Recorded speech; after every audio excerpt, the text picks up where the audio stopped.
এই তো এখানেই তো সবজি আছে। ভাই আলু কত করে? ভাই আলু নিলে 70 টাকা পড়বো। এত বেশি কেন? ভাই আড়ত থেকে মাল কেনাই বেশি, এই কারণে আমগো বেশি বেচতে হয়। আরে ভাই তোমাদের এসব কেনা বেশি এগুলা শুনে আমার লাভ নাই। 60 টাকা হলে 1 কেজি দাও। ভাই 60 টাকা দিলে আমার লাভ হয় না। যদি 60 টাকা হলে দেওয়া যায় তাহলে 1 কেজি দাও, আর নয়তো আমি অন্য দোকানে দেখি। ভাই শোনেন, আপনি আমার 64 টাকা দিন নেন। 60 টাকা দিতে পারবেন? তাহলে দেন, আর নয়তো আমি অন্যদিকে গেলাম। আচ্ছা ঠিক আছে ভাই, আয়েন লয়ে যান।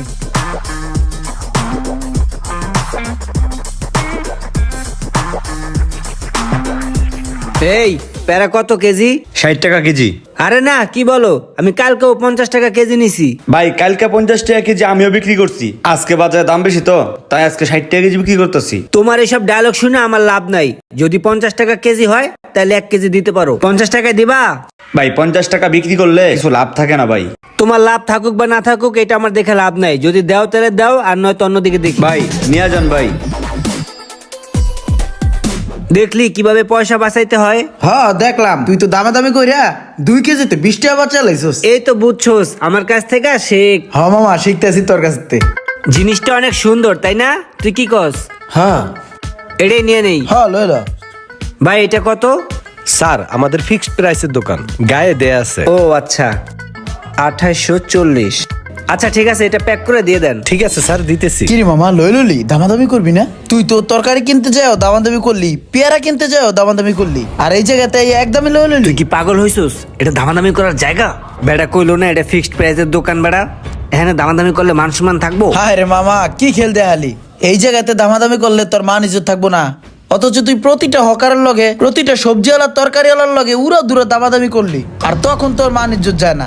এই বেড়া চুপ কর, তুই তো মান সম্মান খাবি। বেড়া তুই দেখতেছিস না এটা একটা ফিক্সড প্রাইসের দোকান, এটা একটা মার্কেট। শোন মামা, তোর একটা কথা কই, তুই জাগর সাথে দামাদামি করস, তারা সারাদিনে 5-10 টাকা কইরা 600-700 টাকার মতো ইনকাম করে, তারপরও আমরা 5-10 টাকা বাঁচানোর জন্য তাদের সাথে আমরা দামাদামি করি। অথচ দেখ, যেইখানে আমাদের পয়সা বাঁচানোর দরকার সেই জায়গায় কিন্তু আমরা দামাদামি করি না, ফিক্সড প্রাইজে কিনা লয়ে যাই, আমাদের ইজ্জত চলে যাবো। তাই তুই কি জানোস কিছু কিছু অসাধু ব্যবসায়ী ফিক্সড প্রাইজের নামে কি করে?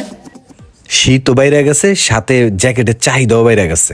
আগের প্রাইসটা ছুটাইয়া একটু বাড়তি প্রাইস লাগাইয়া দেই, তাহলে লাভের পরিমাণটা একটু বেশি হইবে। দিলাম লাগাইয়া, এইবার ঠিক আছে, করা দামে বেচা যাবে। তুই কি একবারও চিন্তা করে দেখছস আমাদের এই 5-10 টাকায় তাদের জীবনটা কতটুকু সচ্ছল হয়?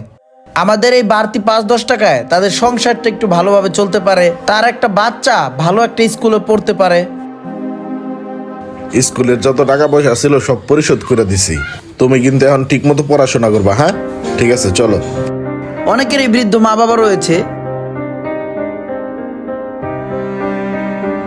ভাই ওই যে আমার মার ওষুধ গিলা শেষ হয়ে গেছে, তো মার ওষুধ গিলা একটু দিন। কষ্টের কথা কি কমু, বেচা কিনা তেমন নাই বুঝছেন, অনেক কষ্টের দিন চলে। এখন 500 টাকা রাখেন, 500 টাকা পরে দিব না।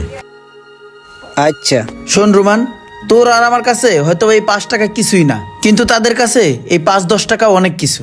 আসলে মনে হয় আমি কাজগুলা ঠিক করি নাই। শোন রুমান, আমাদের এই ছোট্ট একটা ত্যাগ তাদের জীবনটাকে বদলে দিতে পারে। এই নিম্ন আয়ের মানুষগুলোর সাথে কখনো 5-10 টাকা নিয়ে বাড়াবাড়ি করিস না। স্যার এই নিন আপনার মালটা।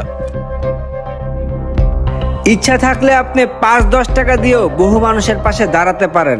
এই 5-10 টাকা ছেড়ে দিলে আপনার হয়তো বা কোনো লস হবে না, কিন্তু যারা পাবে তারা অনেক উপকৃত হবে।